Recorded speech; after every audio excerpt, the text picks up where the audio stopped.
I'm with Hormel Foods. I manage our hog procurement for the Austin, Minnesota plant, which for the most part gets most of its pigs out of the Iowa and Minnesota area. So I'm excited to be here to share some of our experiences with Seneca Virus with you all. And as I look through the list of speakers on here, I've definitely determined that I am probably the only one in the session that either doesn't have an advanced degree or is not currently working towards an advanced degree in veterinary medicine. So thank you for having me represent all of us local village idiots out there.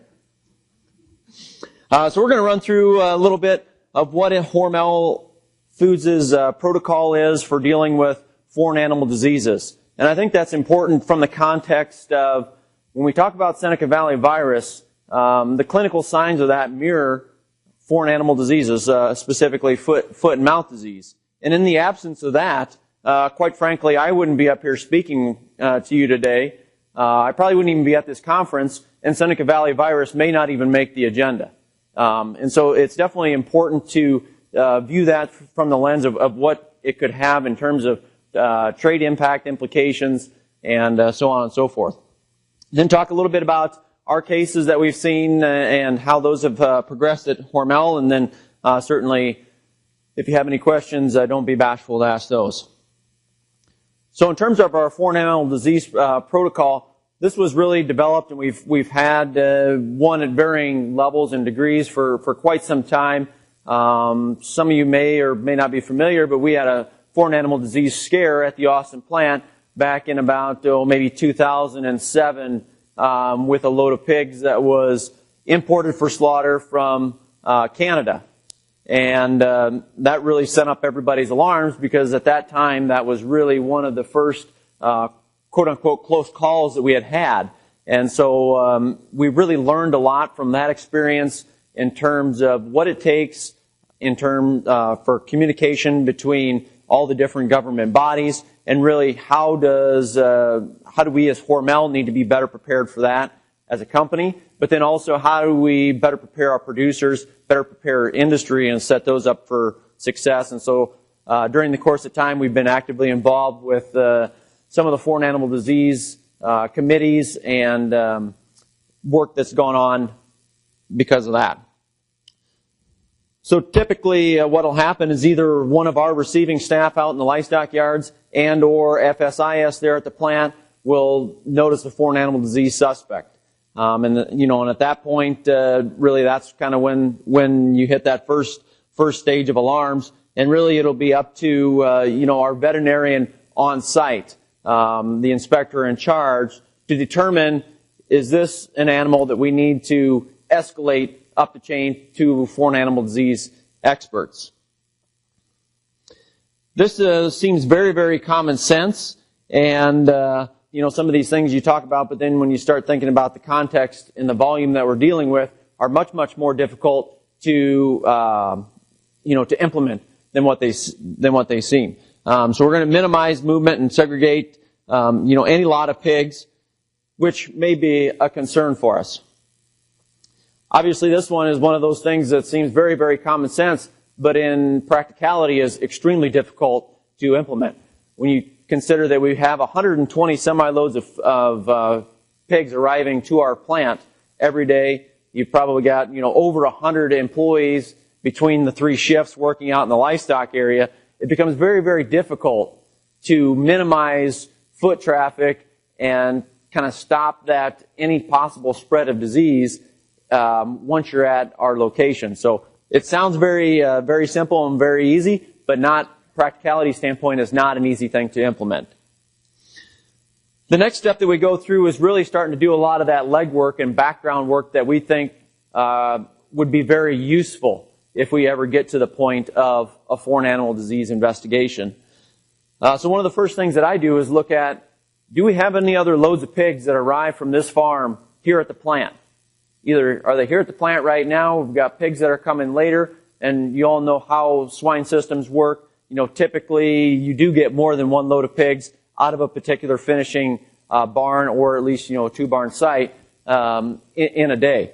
And so you may have more pigs coming your way that could potentially, present the same issues, the same problems for you. Talk to producers. Do they, are they aware of what's going on? Have they been to the farms? When was the last time somebody looked at those pigs? Did they notice anything? Have the pigs been sick? Did they know that the pigs were been sick? Those are all kind of clues, little details that we can kind of help put together. So as this disease investigation moves up the chain, we've kind of already got a little bit of that legwork done. When were the last animals transported from the farm and what was their destination? One thing we often don't think about, what about deads on the farm? If this were a foot and mouth disease and we had a rendering company coming on our farm to pick up dead animals, that's probably a consideration that we need to have in the back of our mind. What about coal movements out of that farm, out of that building? Have we taken any coal pigs to any coal buying facilities in that period of time? And where, what's the disposition of those pigs? Where did they end up? So those are some other things that happen that we probably don't give a lot of thought to, but are very, very weak links when we start thinking about foreign animal diseases and the spread of disease in general. Again, make sure that you know what farm that they're from. We require all of our producers to give us a premises ID for each of their farms, so we got a very good idea of tracking, but there's always those last-minute changes. So they told us it was going to come out of the Red Barn site, and so we used the premises ID for the Red Barn site. Well, then as they got into marketing pigs, they figure the pigs at the Blue Barn are much, much bigger, and we need to sell those first, and so they did one of those last-minute switches. And so now we have the incorrect premises ID assigned to that load of pigs, and so making sure we know exactly where those pigs came from. And then again, who's going to be the point person for that organization? We're going to need to do some follow-up work, or not necessarily Hormel, but Minnesota Board of Animal Health, whoever your state animal health officials are going to need to do some follow-up work at those farms. And so who should they be contacting about that? Is it the owner? Is it the caretaker? Is it the vet, their staff veterinarian? So on and so forth. And then again, another thing, does this producer care for other livestock? If you got a caretaker that's taking care of multiple buildings, multiple sites, can they be tracking that around? Do they have animals at home that we should be concerned about? If this was a foot and mouth disease type situation and we've got pigs that are presenting those signs and this caretaker has beef cattle at home, that would be a major concern.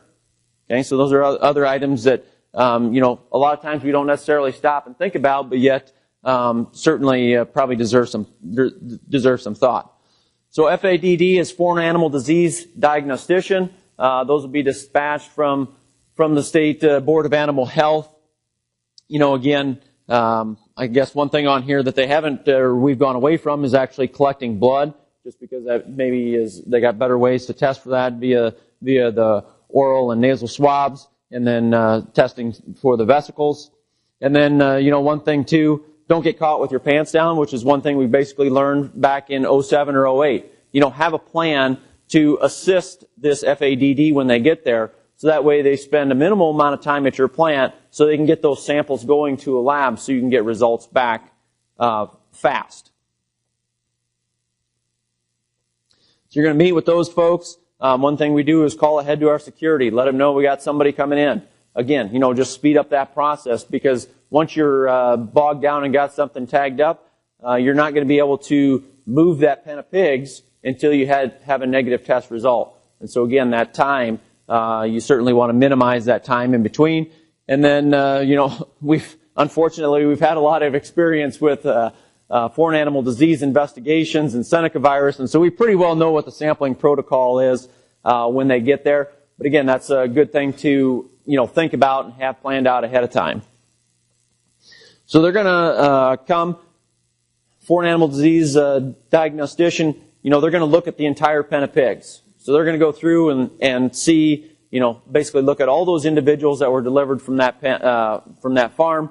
Again, going back to our legwork that we did, are there other pens of pigs in the barn that arrive from this same building, same farm, same site, that they also might want to review as long as they're there? Because the last thing you want them to do is be there, take a sample from pen 1, and then here an hour later on antemortem inspection, they figure out pen 45, they've also got lesions. and oh gosh darn it, they were from the same place. We should have known that. So we don't want that diagnostician to leave without being able to look at all those animals. And then we are very fortunate here in the U.S. to have NOM labs, which I'm not even certain what that all stands for, but basically they're able to run foot and mouth FMD equivalent test just like Plum Island would. So fortunately we don't have to send these all the way to Plum Island and wait for that.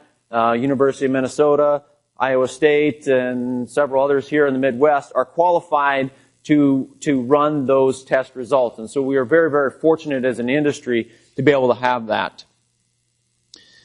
And then probably, one more thing is circle back with the producer. You've kind of already put it up on their radar that we may have an issue going on here, but there is cases where the foreign animal disease specialist will come in, take a look at those pigs and say, no, this doesn't look like foot and mouth disease, or this is past the point when it's optimum to sample, and so we're not going to sample those pigs. We're going to release those to harvest at that point. And so just because we have a lot of pigs on hold does not necessarily mean that we're going to test those pigs for foreign animal diseases. In the event that we do go ahead and sample, results get reported to the authorities, and then they will report those down to our local. Probably the most confounding thing for Hormel as a company is to figure out how big of a net revolves around one case. And so a couple of the things that we've thought about, it's very likely that we slaughtered pigs from this same farm perhaps yesterday or earlier this shift. Maybe they brought a load of pigs.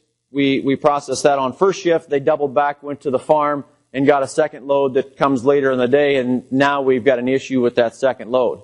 And so it's very conceivable that we have other carcasses that are already in the cooler or pigs that are in process. And so what do we do with those pigs in the event of a foreign animal disease outbreak?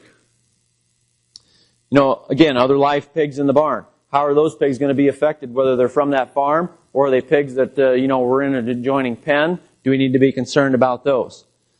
A big one that's, again, not thought about is rendered material.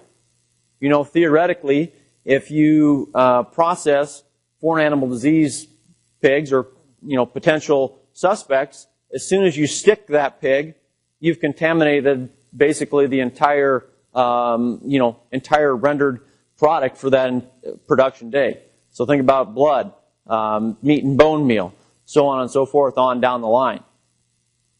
And those are products that we do not have in small lots. Basically a lot is an entire day's production or entire shift's production. So you're talking about a large volume of material. Again, what about future deliveries? Are they planning to clean this site out tomorrow?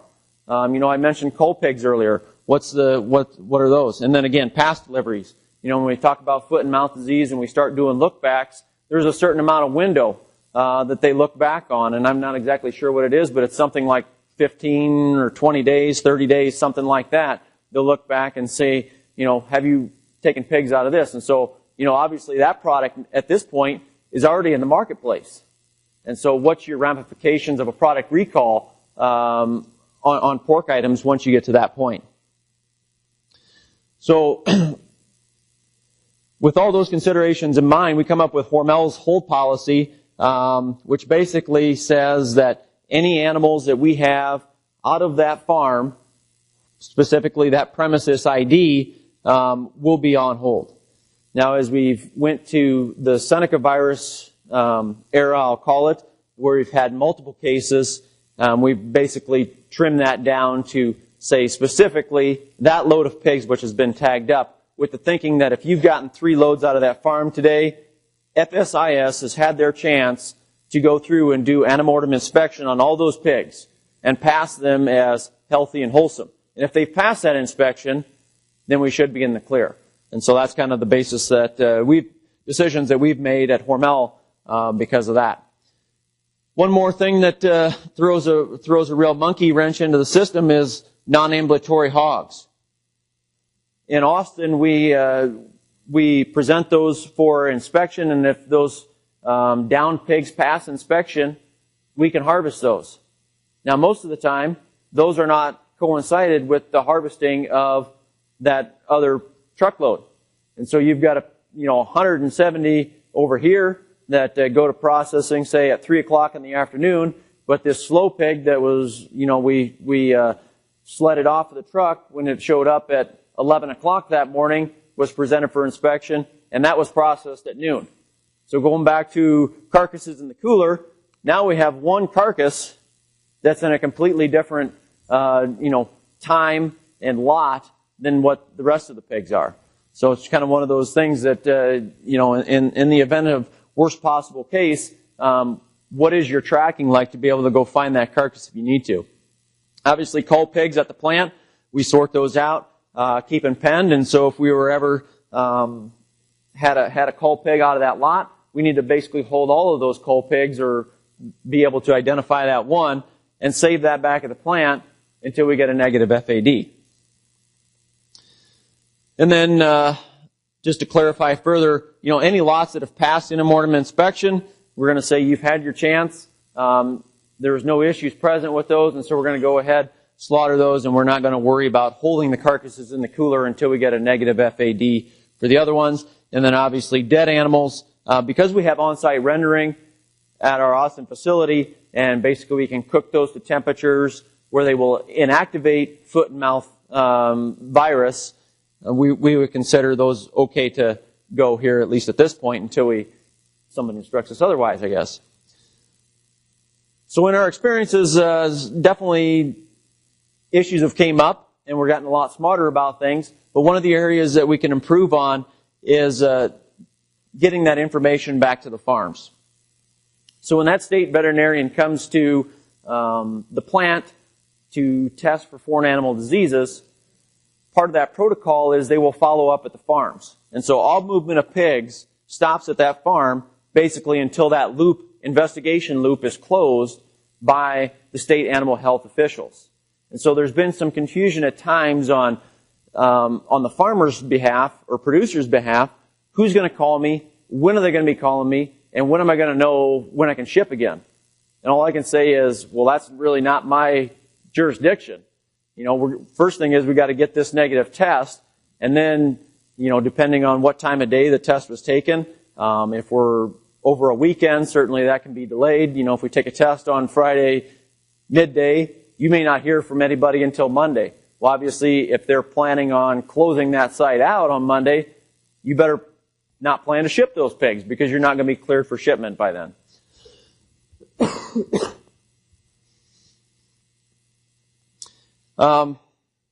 Another inefficiency in our system is the way that once that farm has been tested. So state animal health official goes to the farm, your staff veterinarian goes to the farm and says either there's nothing out here to test, there's no signs of foreign animal disease, or we're going to test, now we have a result, and we are going to move those pigs.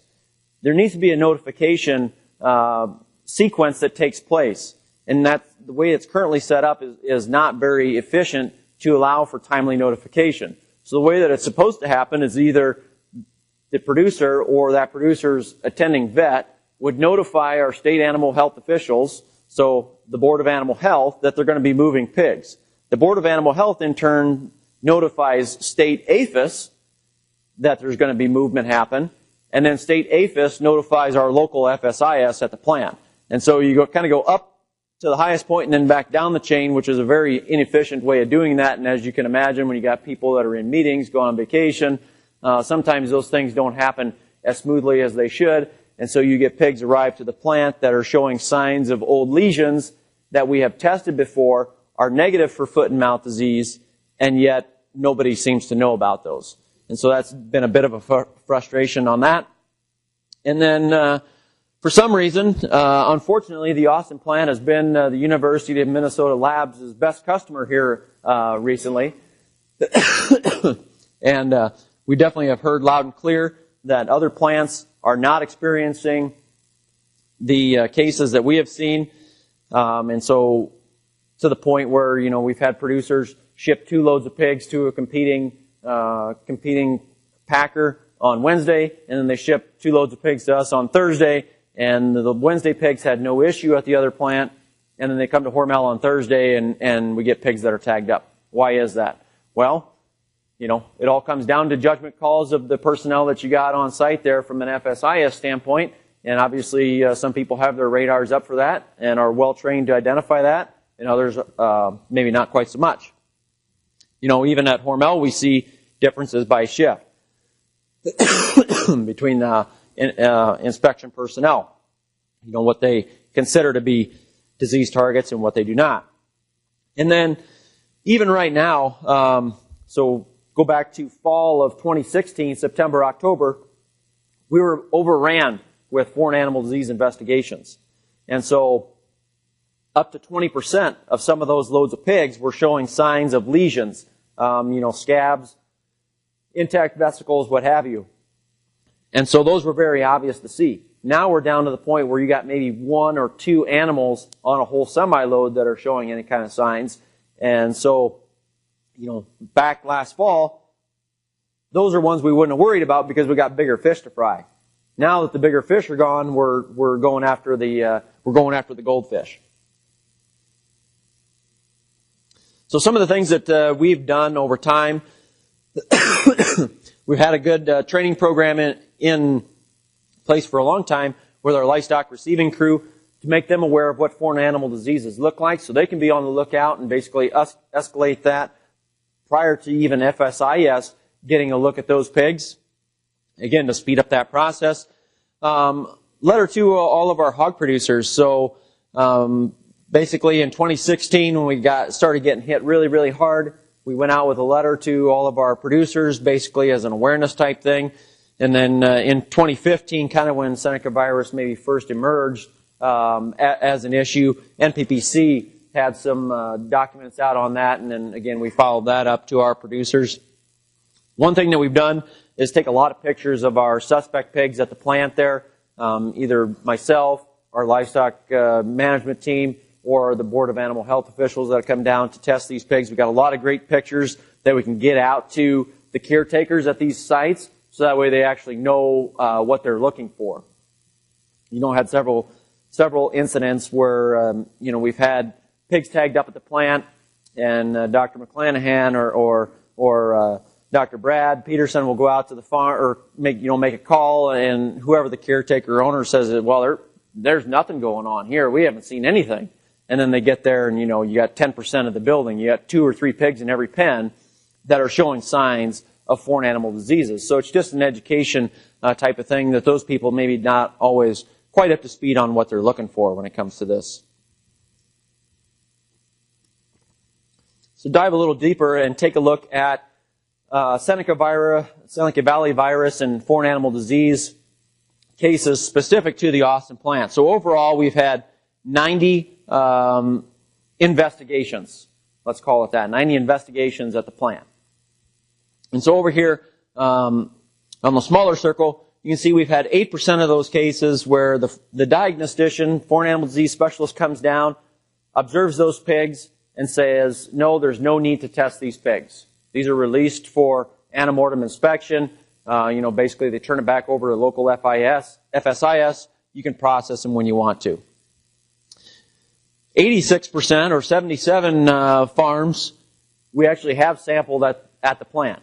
And so you can see pretty good correlation. If we get a load of pigs that are tagged up, it's pretty good odds that we're going to go ahead and test those pigs.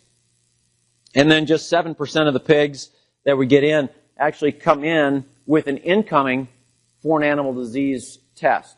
So most likely those are pigs that were close to an adjoining farm that had an investigation.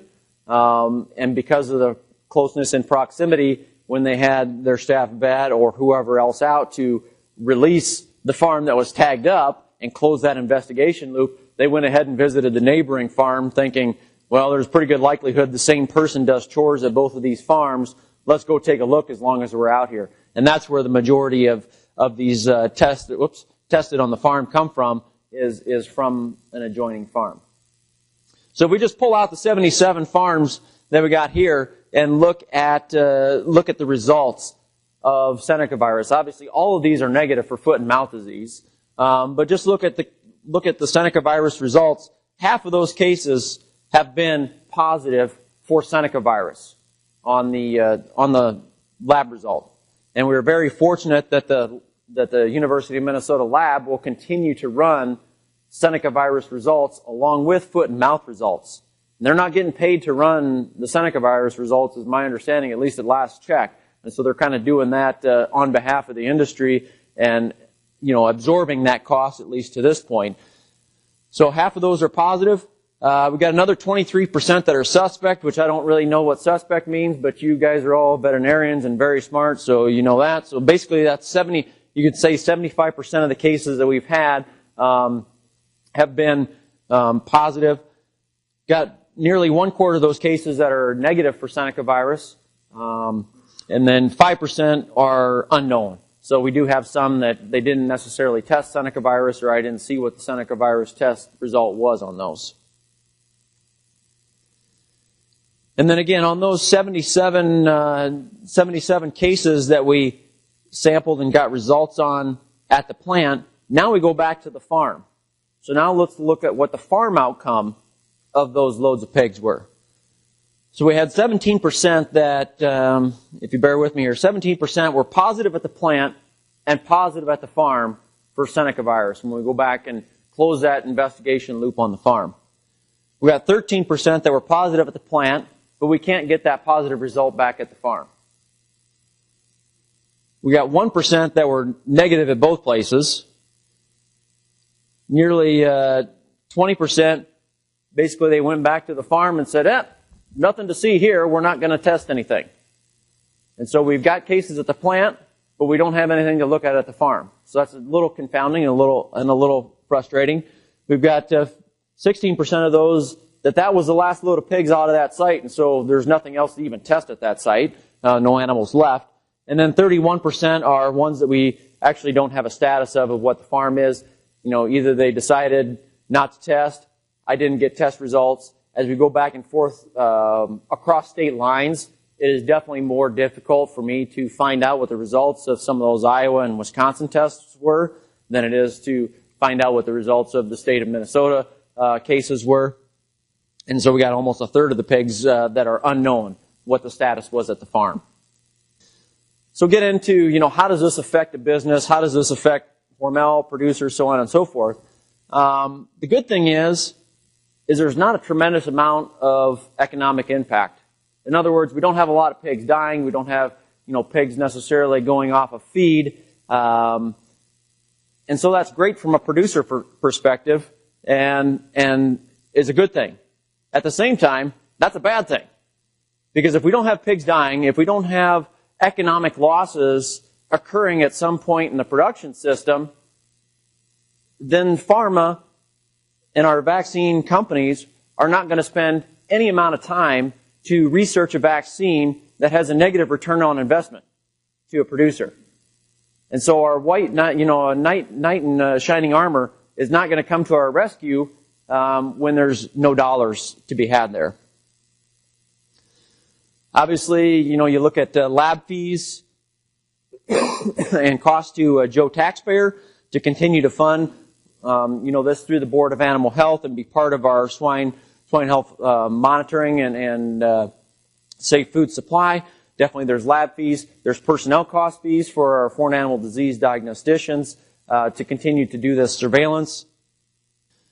There is some loss at the plant if a producer would happen to ship pigs that have been tested and cleared as negative for foot and mouth disease, yet they send animals that have acute signs. So intact blisters, recently popped lesions, and pigs that are running a fever, even though that farm has been cleared as negative for foot and mouth, at that point, because those pigs have a fever, they are considered sick. Any animals that's considered sick cannot be passed for in-worm inspection, and so those animals would need to be euthanized, and we've have had a couple cases of those where maybe producers just either weren't educated quite enough or kind of rolled the dice on it, so to speak, and got burned on that.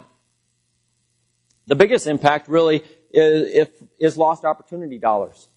And so just this last Friday, we had one load of pigs that was tagged up. We ended up feeding that load of pigs over the weekend. So because we didn't process that 175 pigs, that's orders that we cannot fill. So that's lost opportunity for Hormel. Obviously, it's a lot of Hormel time to keep these segregated, so on and so forth. But it's also lost opportunity dollars for that producer. Because if that producer was planning on cleaning that site out over the weekend or on Monday, now that, site is on hold. And so they can't do that. And so what does that do to their production system in terms of backing pigs up, so on and so forth. So definitely some opportunity, lost opportunity dollars. But really the biggest thing is just the headache factor around dealing with the Seneca virus and foreign animal disease investigations. So a couple things that we have, learned as you reflect back and look on this. Are we really ready for a foreign animal disease outbreak here in the United States? And I'm going to say that, in the case of something that is widespread, we are way outgunned. We just don't have enough experts, testing facilities, so on and so forth to go through and do something that is widespread. Fall of 16, there were some weeks when we had 10 to 20 cases of Seneca virus at the Austin plant. And I think some other plants down in Iowa had some. And quite frankly, the state of Iowa was just overwhelmed and could not make it to all the farms to close the loop on these animal disease investigations. And so if this were an actual emergency, how would we be able to deal with that as a veterinary community, as an industry? Dr. Pavlov, you all know probably the story about Dr. Pavlov and his experiment with the dogs. But all I can say is the more we test, the more we will test. In other words, if we're sampling pigs at the plant that are marginal or past the point when we should be sampling them, that's like, giving your kid a gold star in their chore chart. Because that's sending the message to the FSIS, yes, continue to retain these pigs because we're going to test them. These are pigs that are worthy of testing. And certainly I'm not promoting not testing pigs that we should be, but our foreign animal disease diagnosticians, we consider them to be the experts. And so we need to rely on their judgment calls at the plant. And certainly if there's pigs that are marginal or past the point of, testing where their lesions are dried and scabbed over, well, let's use your judgment and let's not test those, add that cost to the system if we think that truly there is no reason to test them.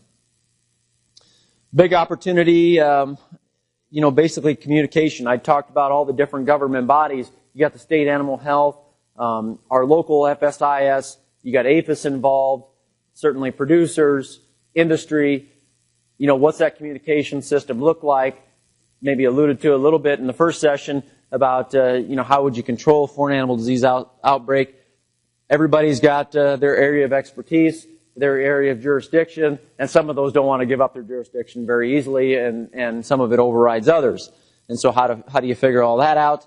And then really, as a U.S. swine industry or North American swine industry, we can feel very confident that we have extremely qualified people and have very qualified labs to be able to run these results. As I sit here and think about animal industries in maybe what you call emerging economies, Brazil, China, Mexico, do they have the same resources from a veterinary standpoint that we have here in the United States? And I think we can all probably say they don't. And so, as all of us as voters continue to put pressure on our legislators to support U.S. agriculture and pass bills that are favorable to U.S. agriculture, otherwise we will be at the mercy of other people producing our food. So I think that's an important, highlight as a social standpoint. Again, I said, farm staff, not necessarily equipped, not necessarily trained, something that there's not on their radar. So we need to help educate our people that are on the farms every day.